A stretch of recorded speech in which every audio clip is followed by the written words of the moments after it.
actually exciting or not, it's left to be seen. But my intention is to make it exciting. So I got a great guy here who's going to lace us with some knowledge.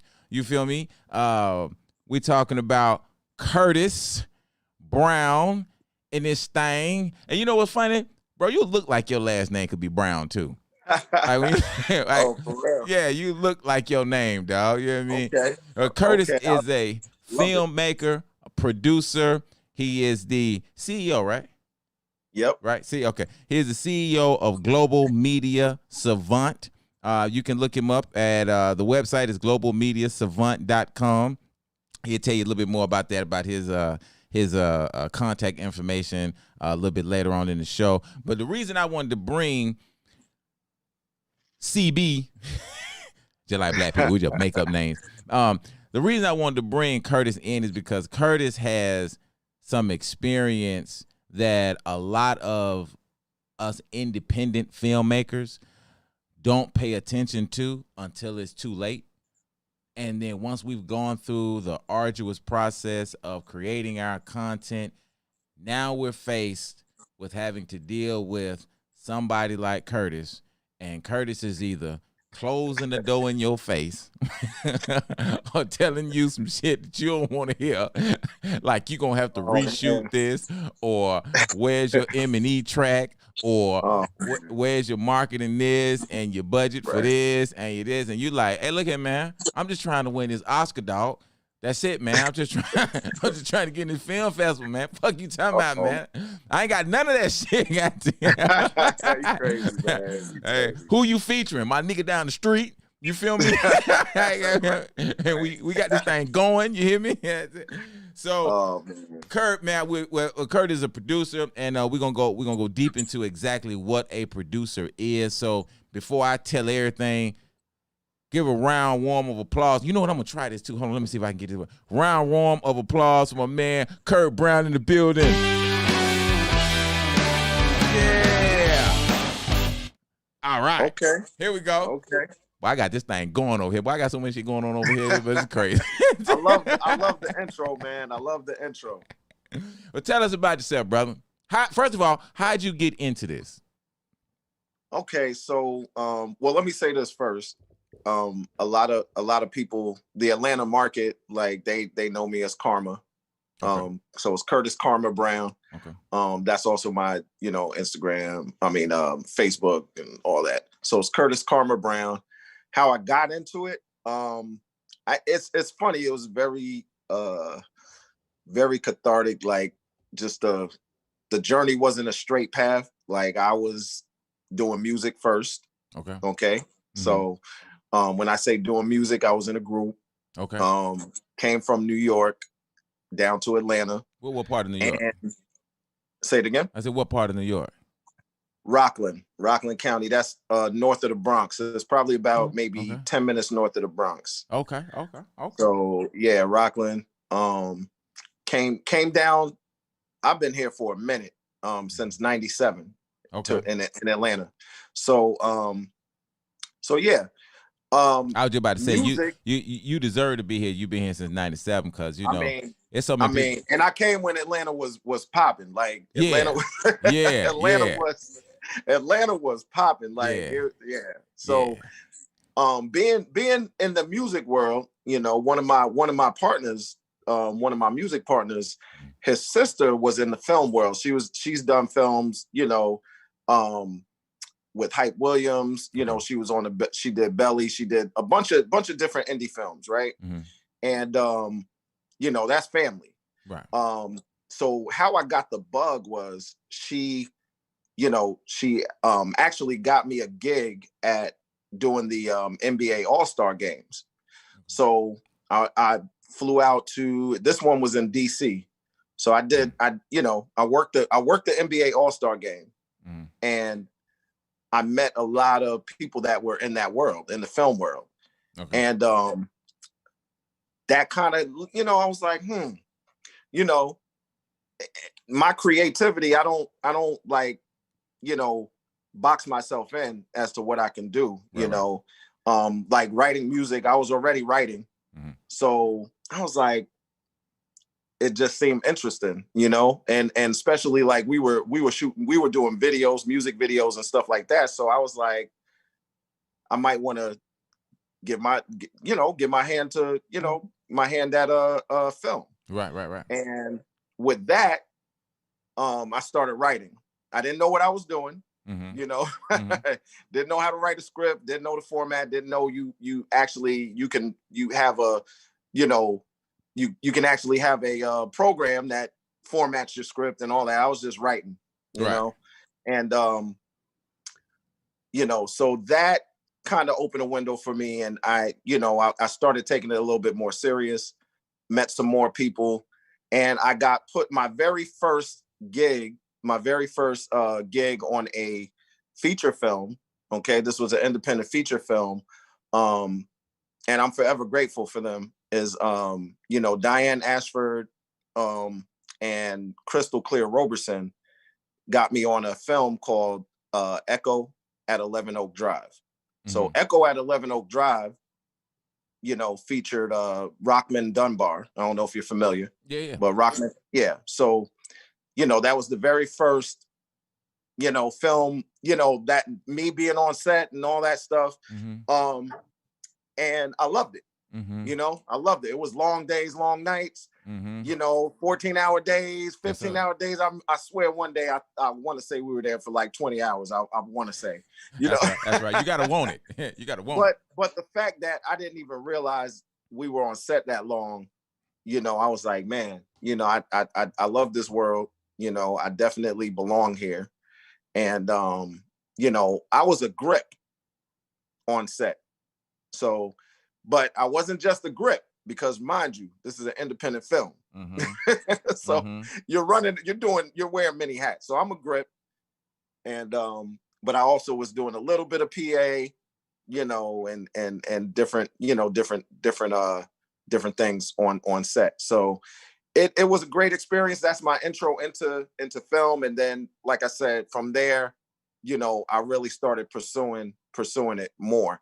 I've been on a lot of different sets doing different things, PA, grips, gripping. I did a lot of grip work because of that first film. So it was like, okay, hey, I'm not just a grip. Like, I got a creative side, blah, blah, blah. So, I elevated it, elevated my, position, so to speak. So the next couple of sets I was doing other things, assistant producer, I've helped write a couple of series, like episodes for series and stuff like that. Mm-hmm. So, but this is me working for other people now. Right. You know what I'm saying? So I had in my mind, I was like, I want to put my own films out. Right. I want to do my own thing. So I started branding myself after that. Okay. So, but that's my intro into the film world. I had some really good mentors too. That's important. That kind of helped me along the way. Autumn Bailey Ford was one of my early mentors. Abdu Dandridge, Abdu taught me the business of film. Abdu Dandridge, he has a film out right now called Pressure. It's on like a lot of digital platforms. These are like my early mentors. Okay. Now, Autumn Bailey Ford.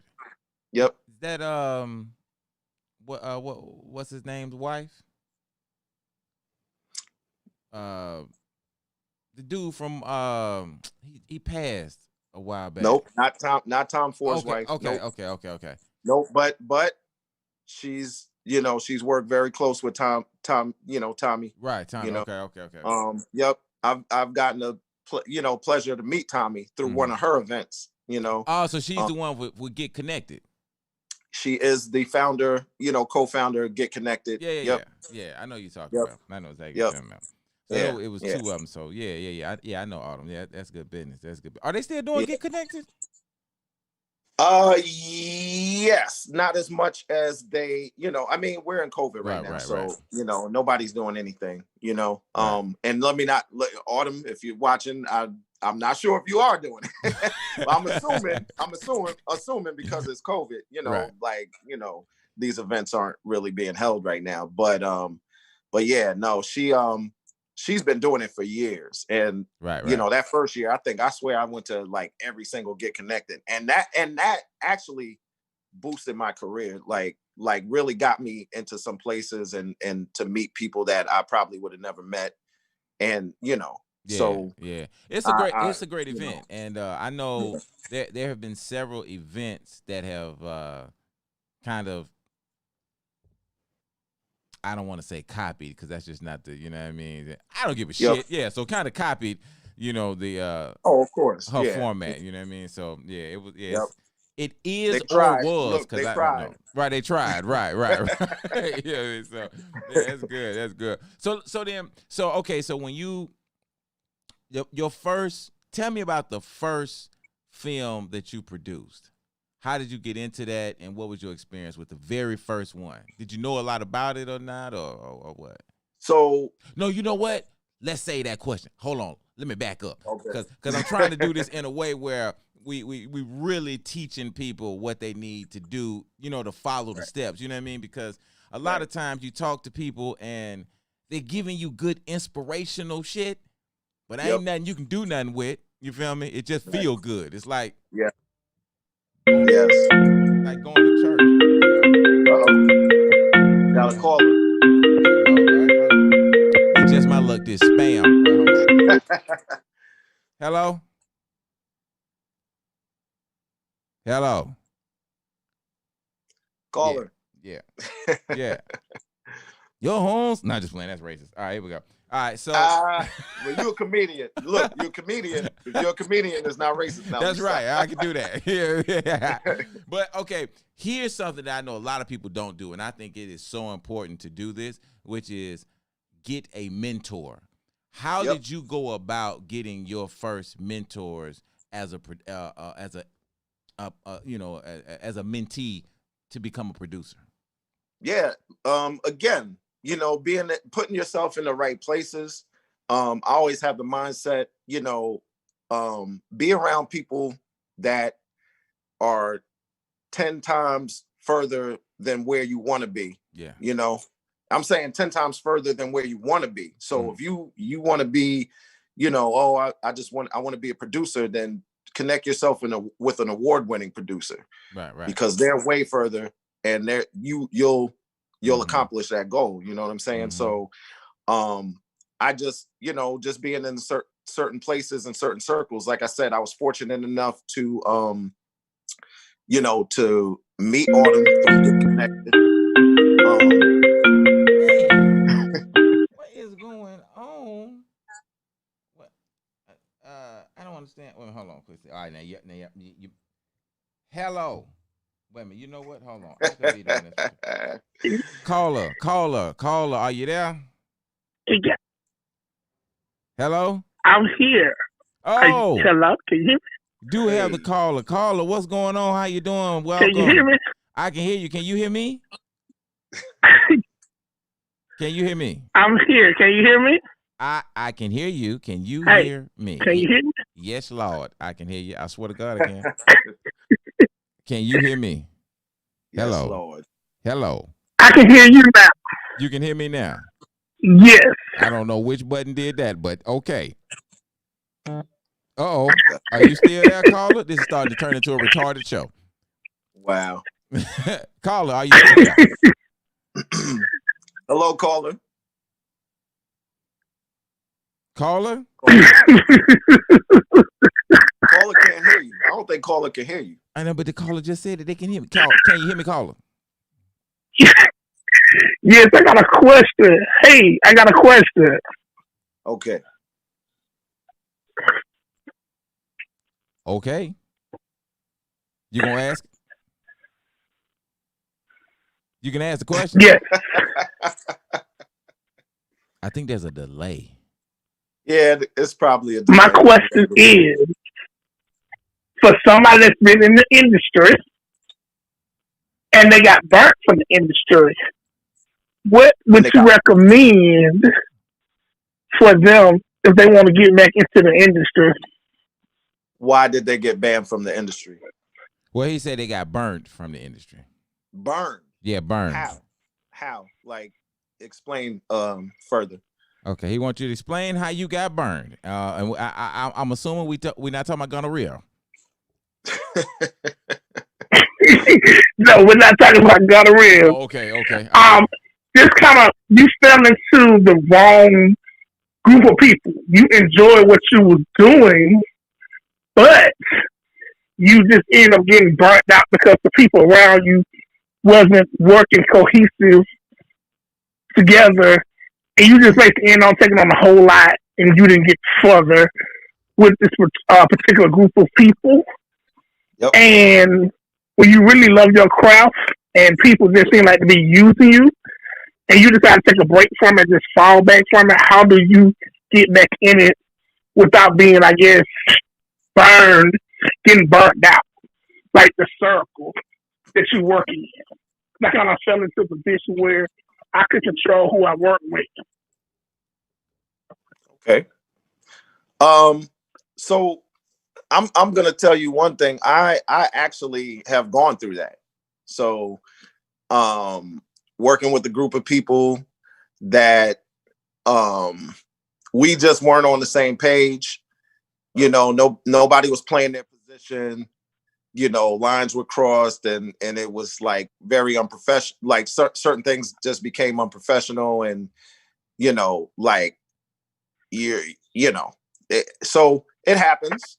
Yeah. And I know you probably were comfortable with that group. So here's the thing.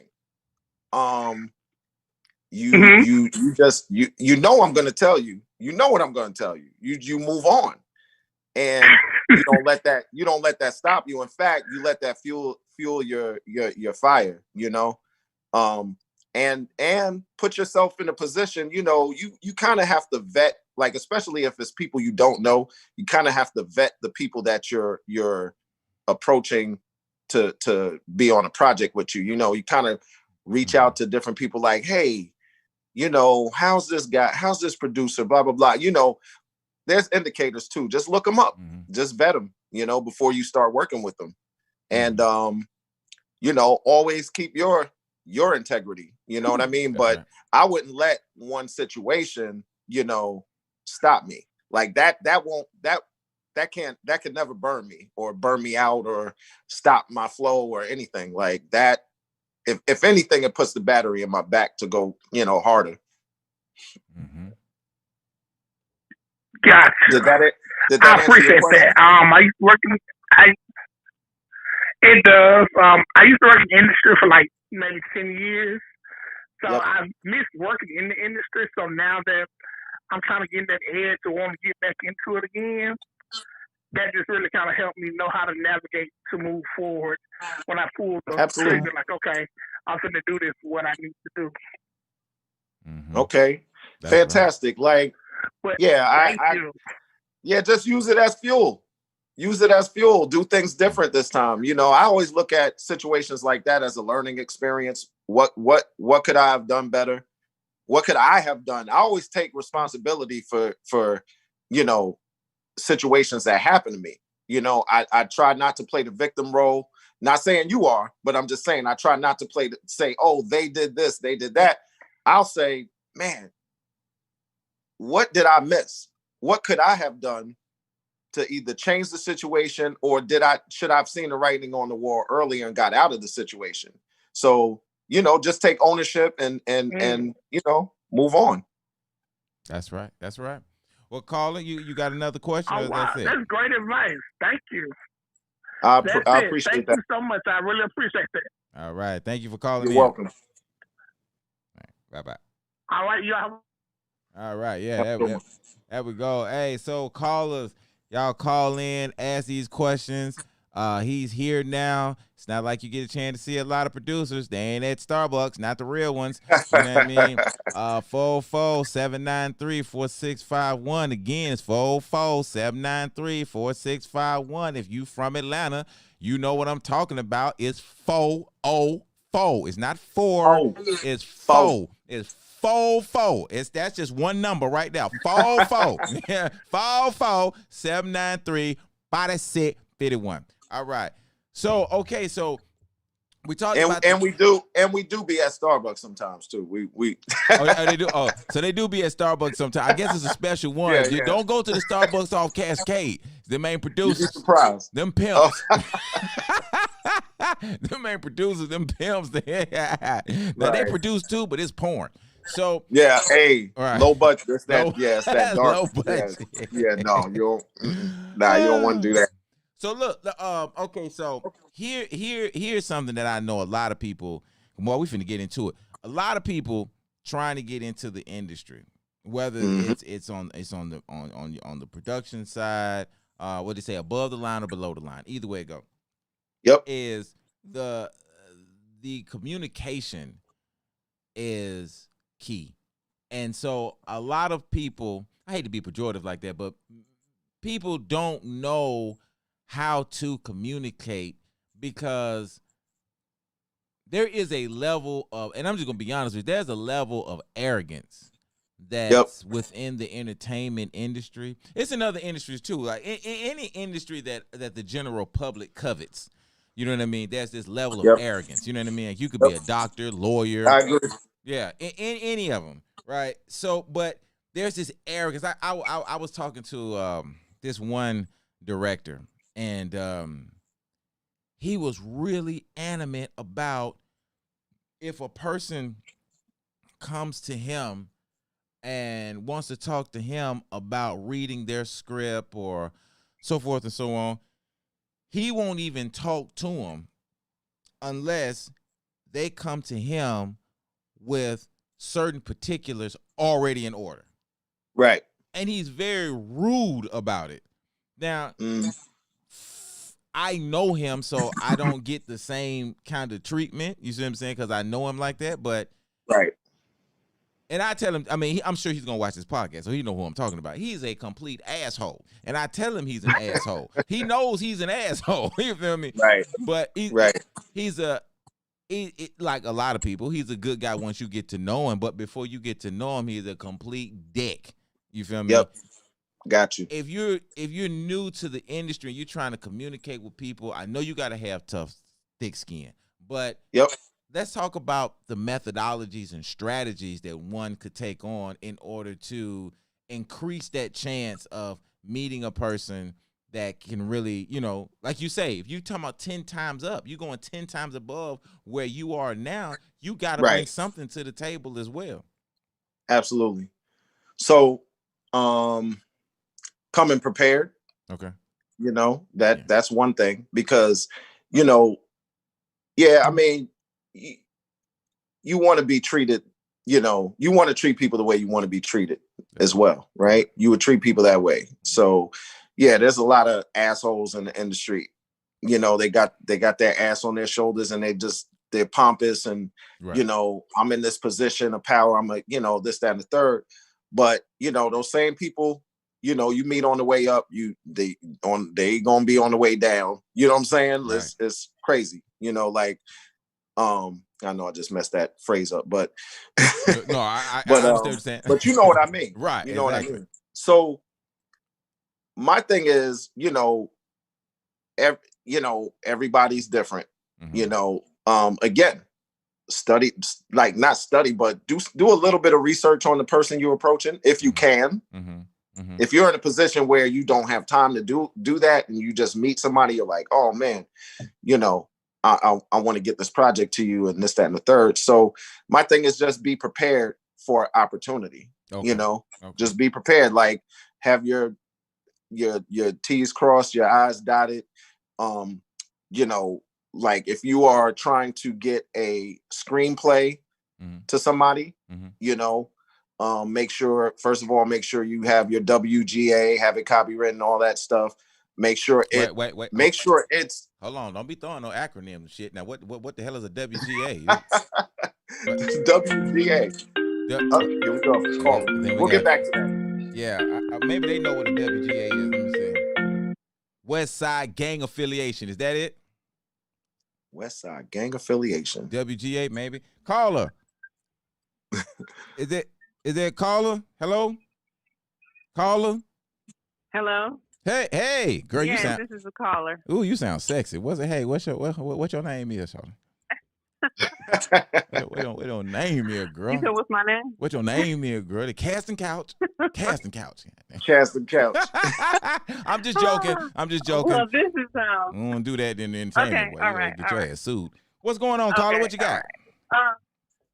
So I so for me, I guess I just want to know what are producers looking for, especially like in Georgia, um, with everything going on with film. Like what is that that would make a producer just jump and move? Well, let me ask you this before he answer that question. What do you mean by everything that's going on in Georgia? What are you referring to? I mean, I'm from Georgia, so I guess for me, watching the film industry kind of grow I got here you. is pretty amazing. Yeah. And I've seen it go from nothing to booming with music, now booming with film. Yep. So it's just kind of exciting to see the direction that we're going. I know the independent film community is pretty huge here, so a lot's happening. And so I'm pretty sure people are looking at the opportunities and just kind of wondering, what would make someone jump? What would make a producer jump on a project? I'm noticing that people are kind of doing duplicates. So are we looking for duplicates? Are we looking for original? Like what genres, what audiences, So really what's happening that would make a producer move on a project? Damn, she So sounds I'll smart. I'm gonna let you have that one, dog. Oh yeah, no, that's great. That's a great question. I would say for one, we're looking for as a complete package as possible coming from the individual that's approaching us. And when I say a complete package as possible, you put together a film package, like your budget, where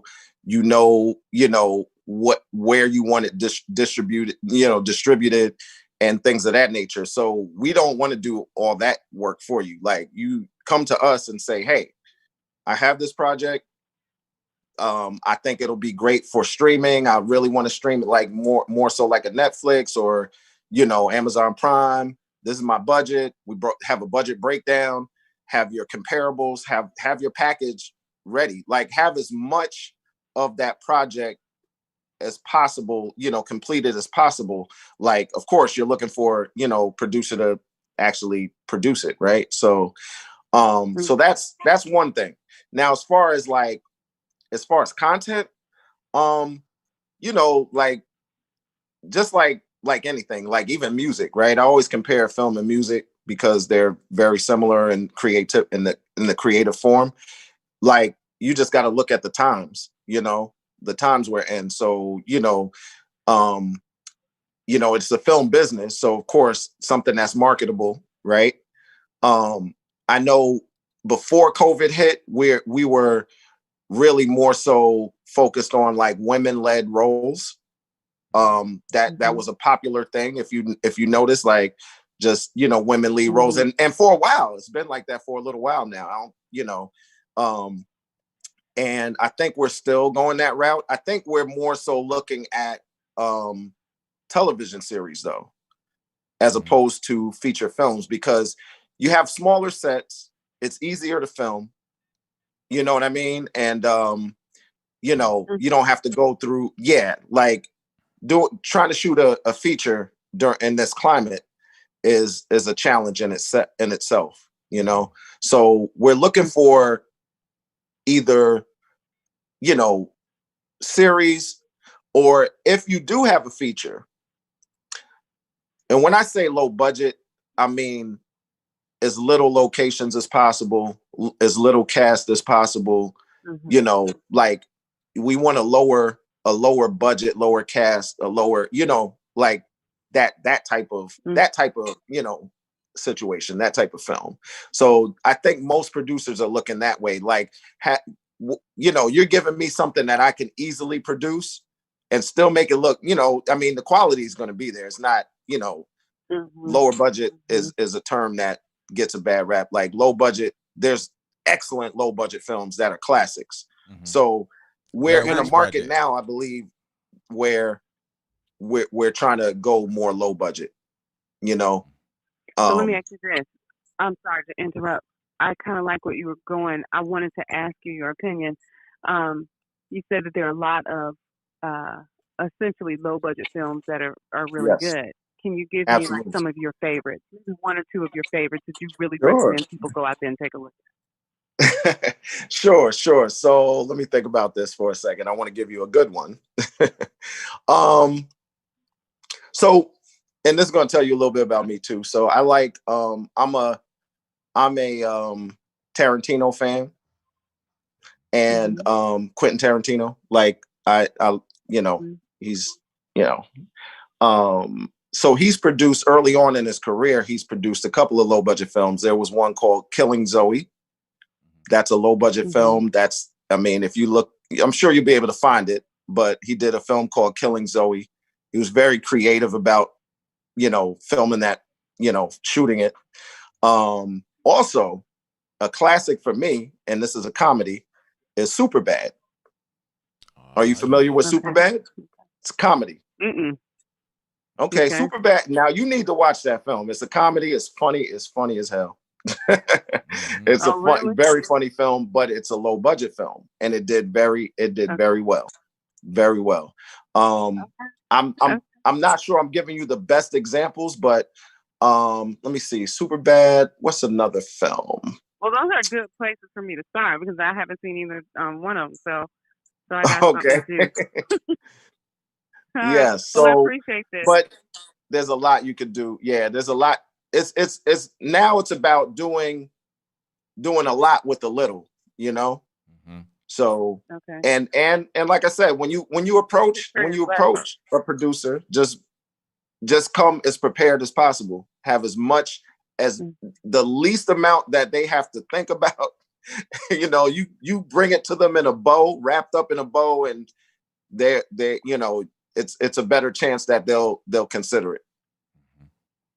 Okay. So thank you so much. You're welcome. Thank you, caller. Yeah. Okay, thank you. Yeah. You're welcome. Yeah. All right. That's what's up. She had some good questions.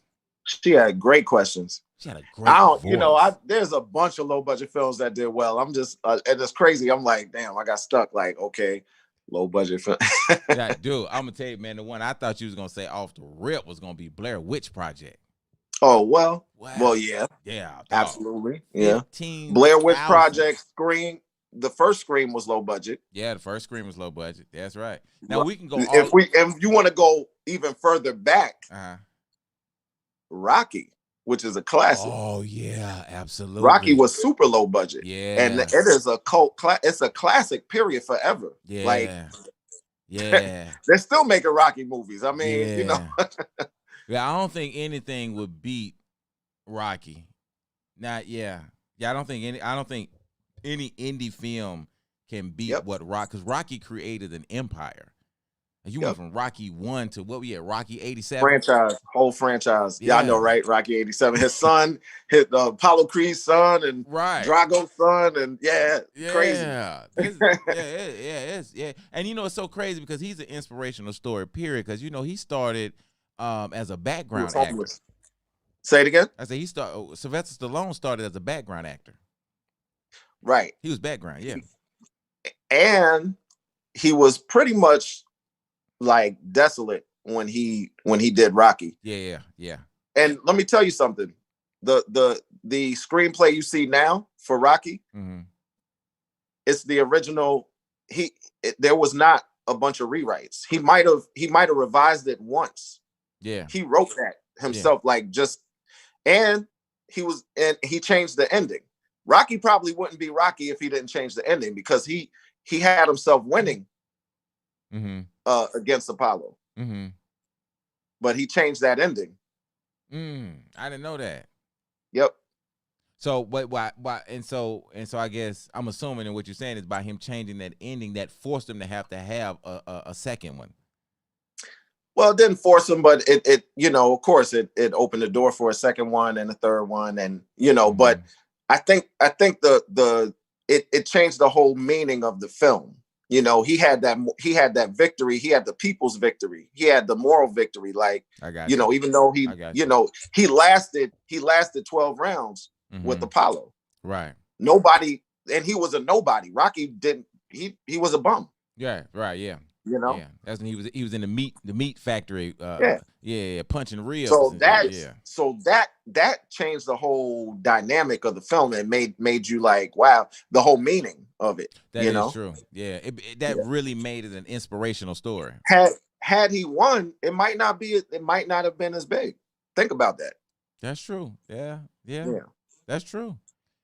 Yeah. All right. Well, shit, that was a good one. Now, all right. So now let's get back to this money, since we own this money. So let's get to this money, because as creatives, it's easy for us to go into the creative lane. So let me get back to this money, because this what the problem is. This is why we can't sustain ourselves as content creators, because we don't focus on the money. I ain't got it. Right. I ain't got you ain't got it. I need to hold something. Let me hold something. You got you it. Let me hold something. You can cash at me. Cash at me. So look, let's go into so Global Media Savant. Yep. Right. And so you all specialize, your brand specializes in the trifecta, which is distribution, funding, and attachments. Is that correct? Yeah. So,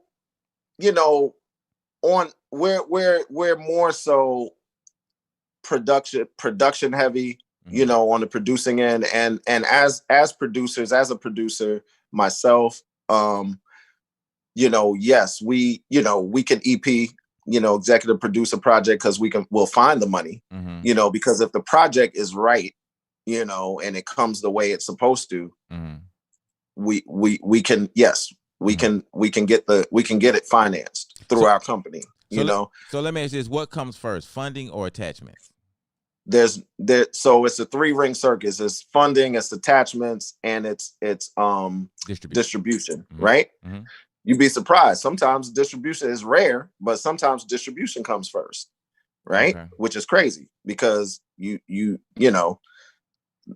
but it's funny. It's a chess game, because the funding don't want to move unless the distribution's there. The distribution don't want to move unless the funding's there. Sometimes the attachments, which would be your A-list, your celebrities or your directors, they don't want to get on board unless they know the funds are there. So it's a chess game. You know what I mean? So there's no formula, and there's no this comes first and then this. It's just, you leverage yourself. Like you look at which one of those 3 am I closer to? You know what I mean? And make it happen. So let me ask you this then, because I just had a conversation recently. We're doing a film. It's a short. We're doing a short, and we are attached to distributors as well, by the way. So so we can do all 3. You're right. Yeah, funding, distributing, and we can really go into all of that. Again, the project has to be, like we have a nice network. So let me ask you this though. So in the project that I'm doing right now, it's a short, and I had a conversation with another production company. And we got to talking about attachments, and so everybody wants to know who's bankable, who's not bankable, who's bankable. And so what I realized a while back is what is considered to be bankable is relative to a certain degree until you get to a certain level. All right, is Samuel L. Jackson bankable? Yes, I think that's undisputable. You know what I mean? Absolutely. He's bankable. Is Denzel bankable? Yes, Denzel is bankable. Absolutely. You know what I mean? Yeah. But then I don't know. I don't want to say anybody's name because that could be offensive. But a C-list actor, is he or she C-list, D-list? Is he or she bankable? I don't know now. You see what I'm saying? So it kind of like, I can take a well-known, when I say well-known, I mean in a particular market. So we're talking about C-list, D-list, whatever.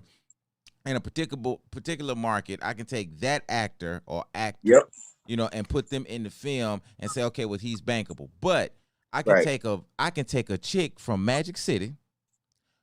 You feel me? I know you know where it's going. You know what I mean? I can take this chick from Magic City, put her in her work attire, feel me? Put her on the cover of the DVD, or well, ain't no DVDs no more, but you know what I mean. Yeah. Put her on the cover, put a Mossberg pump in her hand, and say, you know, a nice title, you know, Yeah. Thongs is coming. You feel me? And it's an Right. action flick. And I guarantee you, when that go across Amazon Prime, more people Right. will click on the Magic City chick, Chocolate Right. Butterfly, than they gonna pick on XCD list actor. So what I'm saying is, I believe the current market, the current technological advancements that we find ourselves in is changing Yep. what we consider to be bankable or not. Yep. I agree. You agree with that? So yeah, it's, you know, you got to align yourself with the right projects, I think. Mhm. You know, because you become bankable in the, like, if you're a certain type of actor Mhm. and you align yourself with the right projects and you're being real with yourself, Right. you know what I mean? You're being real. You know your lane. You know what you can do and what you can't do. Mhm. A lot of times there's been several times where unknowns, right? Unknowns to the industry Right.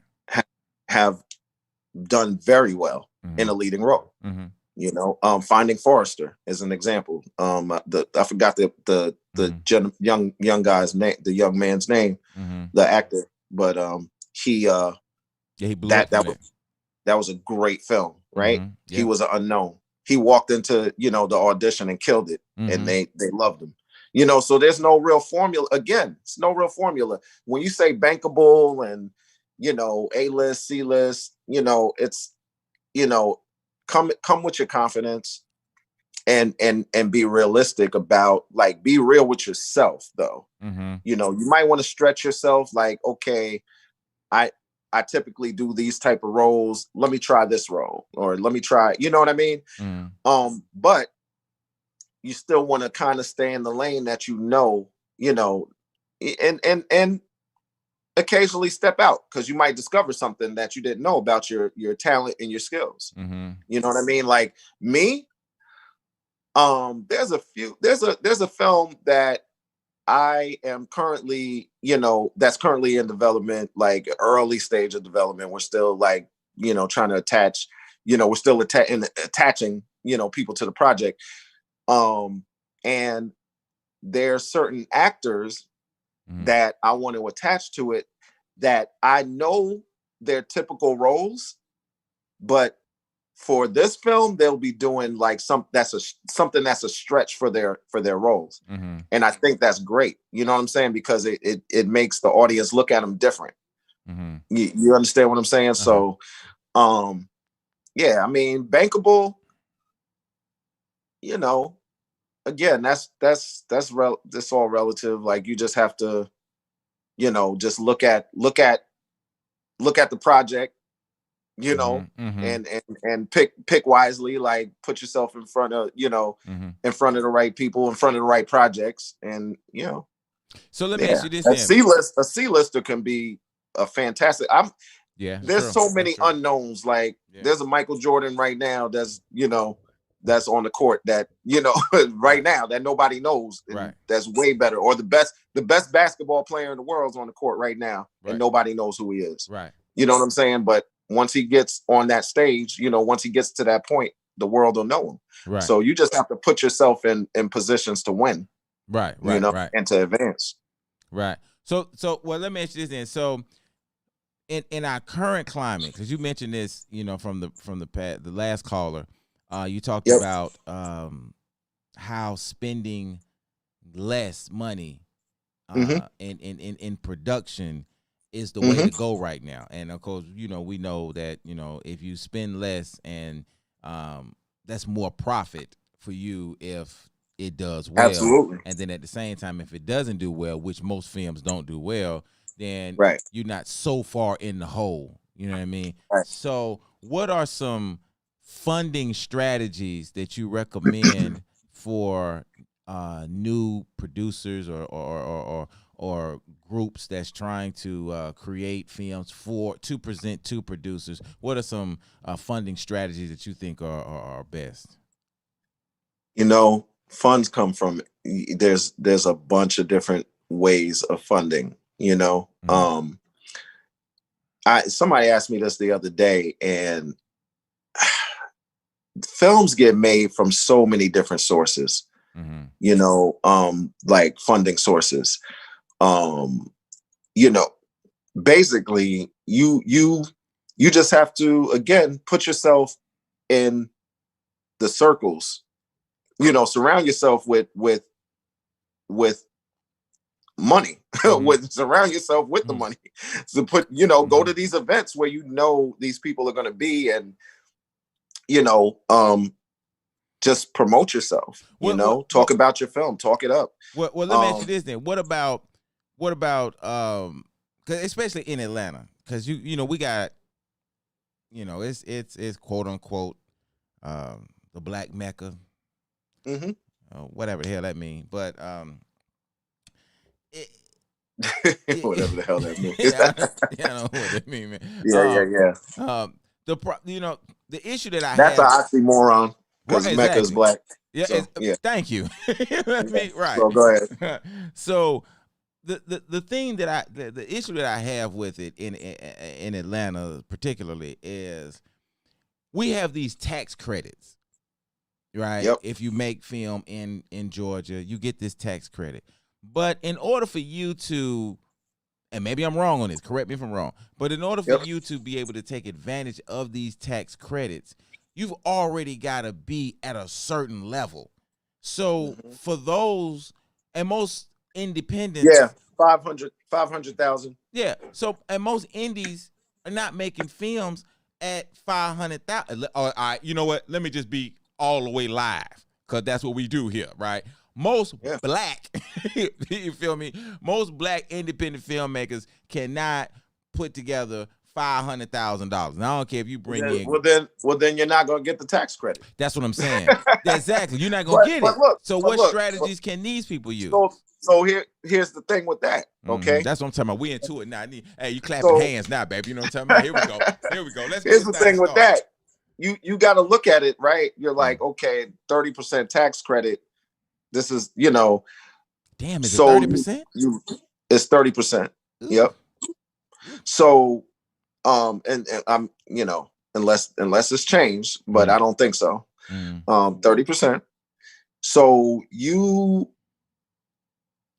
if you're going to do, my thing is, if you are going to do a $300,000 project, you might as well do a $500,000 project and apply for the tax credit, because now you understand what I'm saying? Right. Absolutely. Because now your film is going to really technically cost less than 300,000. Right. Because you're doing 30% of, you know what I mean? Right. 30% off, 30% you get back from the 500,000. So 150,000. You know, you gotta really gotta strategize with those things, you know.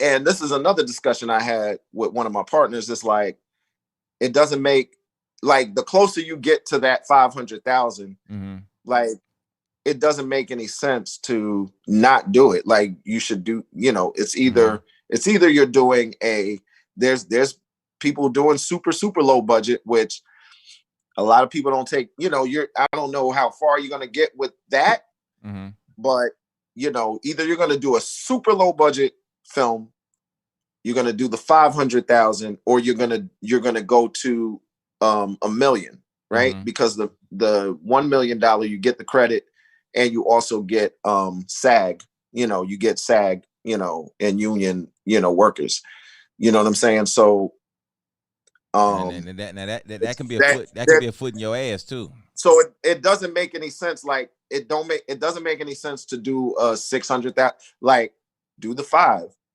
Don't do a 6. Don't do a 7. Don't do an 8. Either do 5 or do a million.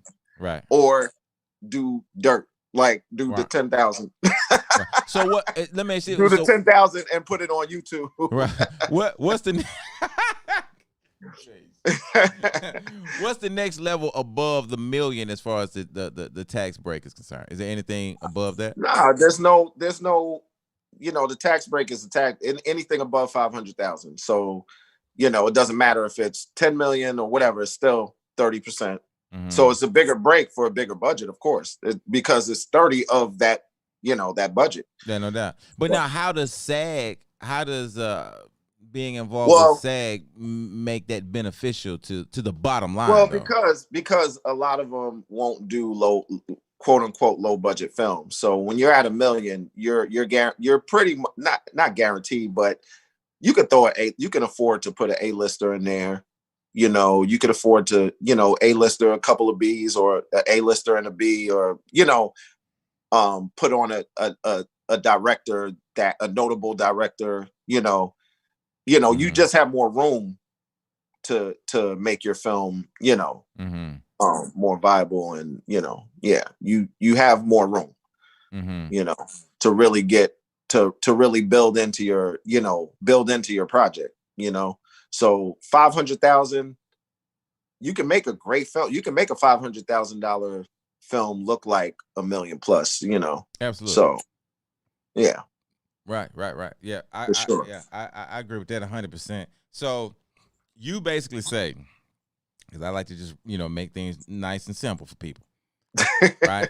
Basically, what you're saying is you either make a $500,000 film or take your ad to YouTube. Yeah, I mean, I don't want to discourage anybody, because there are people that are doing a lot with less. There are, like, there's people making with 100,000. That's making like low budget films, and they're like we discussed earlier, like they're pretty decent. You know what I mean? Right. Like, well, I mean, but it's a stretch. It's one thing that they're stretching. Well, one thing that will always be thrown up when the topic of low budget, micro budget, so forth films are concerned is the Blair Witch Project, and you're talking about $15,000 used, and it rendered what, 193 million or something, Absolutely. some ungodly number like that. So so but you know why? So unicorn. that was the creativity. That was the creativity of the film. Right. They were very innovative in their marketing. They had me fooled all the way up until the day before, because I think they finally revealed themselves like right before opening that this is not a real story. But I believed it was a real story, or not real story, but real footage. Right. You know what I'm saying? Like, everybody was thinking it was real. Like, the marketing was genius. Yeah, absolutely. They were one of the first, like, really, they were doing a lot of online marketing too, and just doing certain things that having people look like, oh man, they're putting up stories about it. They're putting up like articles and stuff about these the disappearances and all the crazy stuff that was going on. Yeah. So that's what sold the film. Yeah. So people had to go see it, and not everybody caught the news that, hey, this is fake. You know what I'm saying? Right. It looked real, and they were promoting it like it was real. Yeah. Yeah. Actually, so it takes a certain level of creativity. Like, you think outside the box. Like, if you only have a certain budget, think outside the box. Just get creative. Like, there's lots that, a lot of people have done a Blair Witch. Even Paranormal Activity was another low budget film. Yeah, absolutely. That blew up. Yeah. And that was kind of on that same. These are all, Paranormal Activity is kind of sci-fi horror, but horror still, sci-fi horror. So those horror films are usually low budget anyways. One location, somebody's in a house getting chopped up or getting chased around the house, and the whole film. And so Paranormal Activity, that was genius too. Like, was that is that Blumhouse? I know they specialize in that kind of stuff. Yeah, I don't think it was. No, I don't think it was. No. But yeah, you're right. Blumhouse does. They got a lot of new films coming out through Blumhouse. Yeah. They all look good. Yeah. I was like, wow, okay, this is, Yeah, they banging strong. No, it was. Yep, that's it. I'm It looking was at it right here. Blumhouse. Yeah, it Okay, was. that makes sense. Yeah, Okay, that Blumhouse, makes low sense. budget model, 2009 with Paranormal Activity, Yep. and here we go again. 15,000. Yeah, this is what I'm saying. What the? So you can do it. That's the Look, key. That's look, it right look. there, dog. So So here's look, my let's rewrite it, dog. This is what need to go down. You either spending 15,000 or 500,000 500,000 or or a 1 million. million. Yeah, right. Yeah, but go ahead. What would you give it say? No, what was I gonna say? I don't know. I'm just saying that's genius. You know what I mean? Like Yeah. these you could do it, basically. You could do that. Yeah, But they're and unicorns. here's the thing. Here's the thing. Work with what you have. If you don't have the budget and you're, you know, you can either keep searching for the bigger budget, or you can say, hey, this is what we have right now. What can we do with this that will grab people's attention, or that'll make it marketable, that you know, because people, I don't think you're going to want to spend a certain amount of money just to have a film that goes nowhere and does nothing, and you're not seeing a return on your investment already. So, amen. Yes, Lord. So you really have to, you know, consider that. Right. You know what I mean? Okay, I'm making this low budget film, but I don't know what it's going to do. You know, sometimes you could just get super creative with the marketing, but and like I said, that's what Blair Witch did. Paranormal Activity, it just was, I don't know, it just blew up, you know. Well, I'm gonna tell you, one of the things that I think filmmakers need to really focus in on is, they just told me that the audio was too loud on the ringer. But one of the things that I think filmmakers really need to focus in on is, if you don't have a budget that meets the 500,000 or the million, then your film, don't be discouraged. Yeah, but your film should focus more on the creative side. You see what I'm saying? Instead of trying to compete with the people who do have the 500,000 and the $1 million budget, it's going to be very difficult for you to do a similar storyline when they got a 500,000 or $1 million budget and you only got $5,000. You need to be really, really creative instead of trying to emulate what a bigger budget film would be able to do. Would you agree with that? That's 100%. I agree. Totally. Okay. Totally. Well, let's talk about distribution, brother. So what's your thoughts on distribution in 2020? How did your company deal with distribution? So theater is dead. Like, going to it's dead. Like, forget about it. Which is crazy because, you know, being in Atlanta, I was driving up Cobb Parkway near Cumberland, right? And they're changing that whole area. Right. They built a theater, a brand new theater over there.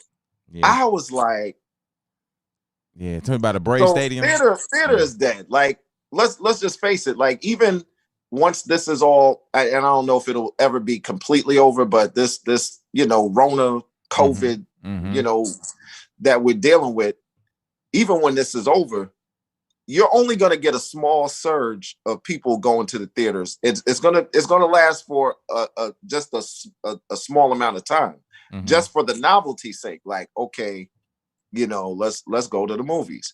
But streaming is where it's at. Like, it's you know, people are they got used to being at home and being able to see everything, you know, through streaming. So it's like, theater was already on its way out. Box office was already on its way out. It was already, but COVID put the nail in the coffin. Right. You know what I'm saying? So it's done. So as far as distribution, you know, the effort should lie in streaming, right? Whether it be Netflix, there's a ton of streaming services too. And you don't always have to go with the heavy hitters like, you know, Amazon Prime, Netflix, and, you know, Hulu. And, you know, you can go with a smaller streaming service that'll be willing to work with you and still see a nice return on your investment on your film. You understand? So like I who? would just research some of those streaming sites. You know what I mean? And Any sites again, come to mind right now? Any? Let me know. any, no, What no, about not off Tubi? the What you top. think about Tubi? I like Tubi. You like Tubi? Okay. Yeah. Yeah. I like Tubi. Yeah. I like Tubi. I like their model. Their model is pretty cool. You know what I mean? Yeah. You just, with these streaming sites, I think you have a little bit more freedom to with the smaller ones. I think you have a little bit more freedom to structure your deals with them. And I with the bigger ones, it's like they already know, like it's just cut and dry. Like this is what it is. They tell you what it is. So you understand? Yeah, that's a good one. So let me ask you this. Let's say I'm gonna throw something at you. Let's say that you had created an urban comedy. Yep. Right? It's an urban comedy.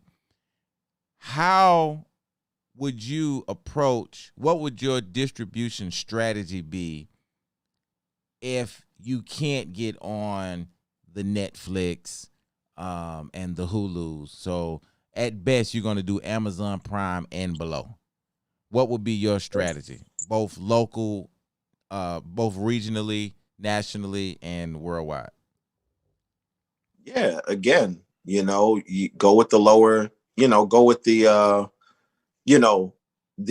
mid-level, mid-level to lower streaming services, like approach them and do a little research, like see what kind of content they're really pushing on their streaming service. Okay. Right. And a lot of them are transparent on how they structure deals too. Sometimes you could just, a lot of them are really transparent. You talk to who you need to talk to and, find out like, hey, what kind of, return are we looking here, looking at here. So that's what I would do. Just a little research those platforms, see which ones cater more towards what I'm producing. And then approach them and just say, hey, I have something for you. Okay. You know what I mean? And we come from the marketing world too. So we, do a little marketing, if it's a project that's in the can already and done, you can do a little pre-marketing, gain some interest, gain a following. Kind of like, like I said, I always compare, the film industry with the music industry. It's like, the labels aren't going to mess with you unless you're hot already. Right. So you make yourself hot and then approach them. Say, hey, I just put this sizzle out or this trailer out and I got this many views, or I got people asking about it. Just show them your numbers. You know what I mean? Show them your stats. And, there's different ways to approach it, but, just a little research, a little marketing, marketing strategies, come up with some marketing strategies. And, that's the fun part, coming up with like strategies, marketing strategies. Right. Right. Okay. Well, I tell you what, I want to go ahead and show the trailer. So you want to go ahead and introduce the trailer for Previous Address? You're talking about Previous Address? Yeah. Okay. Yeah. So Previous Address is one of the first documentaries that I produced. It's about homelessness. Okay. And it was shot here in Atlanta. So it's Previous Address about homelessness. That's the title. And really it's like, talking about, we were on the streets, just really interviewing homeless people and, just hearing their stories. Like where did they didn't just wind up on the street. Like, what was your life before you were homeless? And that was the concept and, the idea for Previous Address. Shout out to Kel McQueen. Kel McQueen directed it. Rogers Williams was the DP on it, as well as a producer. So Previous Address. All right, here we go. Previous address. It started in 2007. Good job, nice apartment. And then one day, it was all taken. Working people are homeless or live in poverty, and there are many examples of that. We're enamored with materialism. Homelessness is not a set of pathologies. It is not a kind of blood type or personality type. It is a condition of living without housing because policies have been made that make housing a commodity that not everybody can afford, most people can't. Let's be honest. We know for a fact that we have people in a homeless position, in a laid-back, complacent state. But I don't want them to get the misconception about homeless, of categorizing all homeless people and stereotyping us to just think that we're lazy, no good bombs. We've had families here with 6 and 7 children, and the first thing representatives of the city said in those cases was those women should have their tubes tied. We said, what did you say? What did you say? All over the world, I'm pretty sure they're having hardship, but they don't deal with it the way we do because they have at least some solidarity.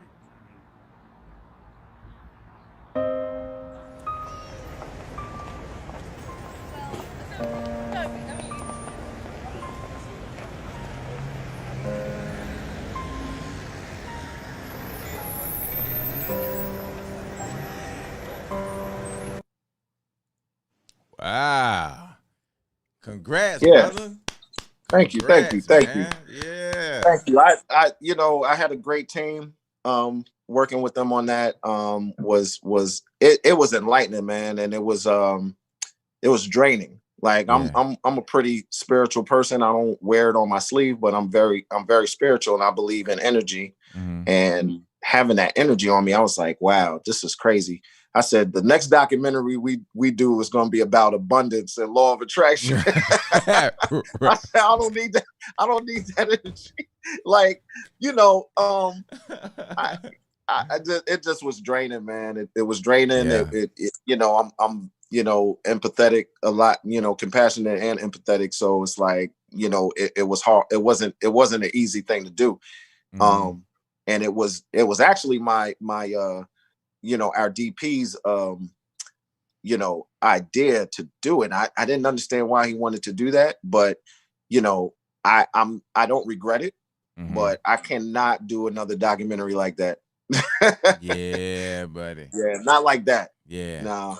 As the old saying to say, if you stare at the abyss long enough, it stares back. Yep. Yeah, that's So, that's deep. There. I always feel for the less fortunate. I realize how fortunate I am, and I always try to reach out and pay it forward where I can. And but yeah, that was whew. Yeah, but see, I'm gonna tell you though, man. To me, and this is just my theory on things, and I get back to it. But I personally feel like that is what entertainment is supposed to be. That's what all entertainment is supposed to be. Documentaries, narratives, songs. It's supposed to offer you a different perspective than what you normally have. You know what I mean? And it should change. It should change if it don't change your position, it should at least enlighten you to see it from a different perspective. You know what I mean? And I know that film does that, and I can always tell that the film does it by how do I feel when the trailer go off or when the movie go off. You know what I mean? If it goes off and you got that feeling like, damn. Wow. Then it did what it was supposed to do. But if you know what I mean? But if you finish the trailer and you're like, yeah, all right, nigga, so what's up? You're like, oh, what else you got? Right. What else going on, dog? That don't work, man. So anyway, it's painful to do that, but I mean, in my opinion, art is painful. It should be painful. You know what I mean? It should hurt. You know what I mean? Yeah. So Rogers and I, we we also did we did a documentary. It was a docu short, but it was on and this was years ago. We actually screened it at Autumn Bailey Ford's event. It was the legacy, remembering the legacy of Left Eye. And that was a great experience as well. Like I've gotten to know the family and become pretty close to the family, the sister, especially her younger sister, her young sister. And yeah, that was a great experience, Yeah, that's another one that's painful, because she was a great talent and left way too soon. Yep. Way too soon. Yeah, you're man. right. And supernovas burn out like that though. Yeah. She was a supernova and they burn out. They that's all relevant. They burn out like that. They shine bright, but then it's that's it. Yeah. So, she was extremely, spiritual. Left Eye was. You know what I mean? Whole family actually. But before, like, well, when I first moved to Atlanta, I had the pleasure of meeting her, and she, Left Eye was Left Eye, but get, like, as time went on, get into, like, everybody getting to know her and her being, how she was in the public, and I think she was like extremely misunderstood, I think. Right. You know what I mean? So yeah. That's what's up, man. Well, what projects do you have coming up? Or what are you all working on now? So, I am actually in development with a feature. Actually, it's past development. We and here's a story. So, funding story. So we this is a don't count your chickens. Gotcha. We had funding for a feature film that I wrote and that I was producing. Also, along with one of my partners, Amanda Rosario. So we were supposed to shoot in March. And I think it was a blessing in disguise. COVID. This past March. Right. And what happened was it kept getting pushed back. The investor, we had a solid investor. They've worked with Issa Rae, worked with a lot of BT projects. They were super interested in this film, and they still are. However, they kept pushing the project back, but everything was slated. We were going to be filming in Memphis. Memphis has tax breaks as well. That's so right. we partnered with Memphis. There were some investors out there that were interested in the project as well. So, and it was gonna, it was gonna be a studio film. So pulled the plug, they pulled the plug on it, of course, because March came, and what happened in March. Yeah. COVID. Yeah. COVID. So that film is still, revisiting that conversation with my investors, they kind of like, everybody's scared to spend money. You understand? And of course they built loopholes into the contracts, which is why you need a good lawyer. So it's like, we're not going to fund this project. Had we gone out there when we were supposed to, because we were supposed to go out there before March, we would have lost a lot of money, So I'm glad that it didn't happen. But now it's kind of like a little reneging on the, there's been some reneging on the, the original agreement. So I'm okay with that, because this project is like a really, really, really solid and good project. It's called The Beautiful Ones. And this is a project that's been years in the making as well. I had it on the back burner for a while. After doing smaller projects, I kind of dusted it off, and I'm like, you know what? Let's go after it. You know what I mean? So, and it's crazy because the universe just aligned everything for it to happen. But then it pulled back. Like, you know, everything is purposeful. Like, and it's a journey. The journey's never straight. It's always this way, that way. Right. And you lay the path out, you plan for something. And one thing I do know is it always works out way better than you expected. So I'm excited about the journey with this particular film because it's been a long journey with this one. Yeah. So so I have that, you know, going on. I did we filmed a short last year. And we're doing some last minute, you know, because again, COVID, you know, nobody's you know, so we're doing some last minute editing on that. And you know, Amanda Rosario Glass, very talented actress and producer / writer. And she actually did some directing, you know. I didn't know that. Yeah. Yeah. She's you know, that's you know, that's our project that we're putting out there. And she's you know, she's just incredible. So we just came together and did this short. It's called Unordinary Love. So Unordinary Love is based on true events, you know, inspired by true events. And it's a story that I received. You know, I received the story. I was like, the story is so unbelievable that I was like, this can't be a true story. Like, that's how unbelievable it was. But it's the story of how, in short, because I don't want to give too much away, because that we will be presenting and it'll be available, you know, for you to view. But it's about how two people got together and you know, how two people got together and married. You know, they got married, but the circumstances that brought them together were super, super unusual.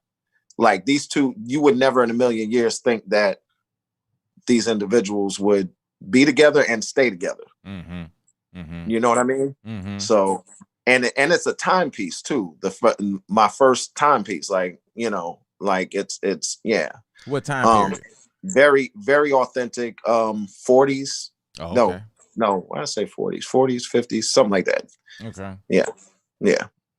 That's so yeah, that's great. You know, crazy stories like that put me in the mind of the Black Klansman with the one that Spike Lee did. People don't know that was a true story. Oh yeah, I knew that was a true story. Yeah, and that sounds That sounds crazy. You're like, there's no way that this is a true story. Right? Yeah, it's a true story. Yeah. Well, brother. So there's amazing talent out here, man. There's amazing talent. You know. Yeah. Well, I tell you what, man. We're gonna go on and close this thing out. I greatly appreciate you coming on and spreading your knowledge and really giving people a different view on options that they can take within the film industry. And I'm specifically talking to you know, the minorities out here, you know, a lot of us are making content, but we only see one way. We only see in front of the camera or right behind it. That's what I call it, right behind the camera. So you either an actor or a director, AD. Right. The furthest we gonna get is an editor, and then editing it take too much damn math. So we come back forward again. You know what I mean? And but there's so much more to this. So that's one of the things that I am a huge proponent for is getting guests to come on the show that is further back. You know what I mean? There's a lot of money to be made as a producer or EP or executive producer. You know what I mean? It's a lot, but we I'm gonna say a chance this, to run against them. If you don't mind me interrupting, I'm gonna say this: like, you can't. I mean, don't focus on the money to be made, because you gotta love what you're doing. You know what I mean? Right. So, I mean, yeah, you want to live and you want to eat, but you gotta love what you're doing. So, yeah. But you're right. There is a lot of money to be made. Right. But if that's the focus, it's gonna come and go. and Right. you're gonna come and go. You know what I'm saying? If you got a Mhm. love for it, then you know you're gonna Mhm. be in it for a while, and you'll make a lot of money if you don't focus on the money. Mhm. Well, either way it go, we need to get in it, because the problem is if we don't get in it on that side of the table, Yep. then we can't be responsible for putting out more authentic products. Understood. You get what I'm saying? And so Yep. if all of us only want to be in front of the camera or shortly behind the camera, we'll never get the story to where it needs to be, because the guy who got the suit on and he is the one who's pressing the green light button is not even coming on the set Right. at all. You know what I Right. mean? And so I've seen so many projects where it was all heartfelt and it was great and we had good passion all the way up until you said rap, and then you do the rap party at Starbucks. You know what I mean? Like it's great, and then you take your project and you sit down in front of the guy and he says, "Yeah, well, ain't nothing we can do with this." Well, if you would have worked backwards, you see what I'm saying? If you started from the point of view of an EP and you work your way forward, now you reverse engineer. right, Reverse engineer it. Yeah. right, you reverse engineer. Now you understand where they're going to come from, and you got a much better chance. So that's what I want to, really push out That's there great. for people. Yeah, that's great advice. Yeah, It's yeah, great yeah. advice. I agree with that. Well, brother, I greatly appreciate it, man. You want to leave your contact information so people can get in contact with you and stuff like that? Absolutely. Global Media Savant. Mm-hmm.